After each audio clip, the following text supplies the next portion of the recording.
What's up, guys? Got a question this week from a client. What foods to avoid when trying to lose belly fat? First and foremost, the only way you can lose fat is to be in a calorie deficit.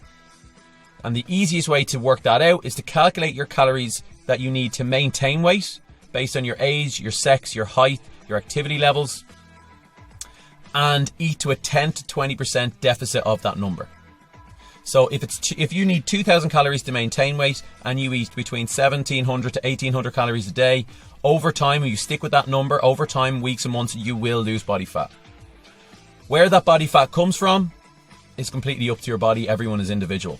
For some people, it might come off their belly first. Some other people, it might come off their legs first. For some people, it might come off their arms first. But if you're in a calorie deficit, you're in a great position to burn fat. In terms of what foods to avoid, in my opinion, all foods should be on the table when it comes to a diet to help you adhere to that diet. So when we come from a standpoint of trying to avoid foods, we're in a very negative mind frame, and we kind of come from the mindset of we shouldn't be eating that or you can't eat that. My approach is everything in moderation. So once you understand your total intake, then you can work out what calories fit into that. So so meals like takeaways, which are almost 1,000 calories, that doesn't really fit into your daily routine. However, a bar of chocolate might fit in, which is 200 calories. So you are able to include some of the more fun foods, but some of the other foods that are too high in calories may or may not fit in, depending on how much calories you have to play around with.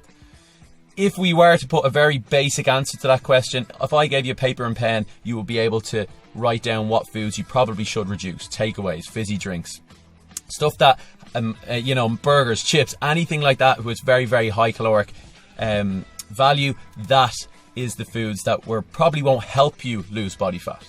But we want to get to a stage where, you're not avoiding foods. You don't feel like you can't eat something. You should be able to eat everything in moderation. And the funny thing, what will happen is once you know how many calories you could consume each day and each week, you'll be able to play around with them when you get a bit better at it and include some of the more fun foods and include a night out and include a takeaway into that.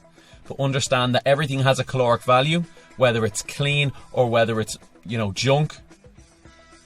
However, you will be able to work that out once you calculate your maintenance calories and then apply a 10 to 20% deficit. That's the only way you're going to burn fat. Guys, have a great day. Thank you so much for watching. Cheers.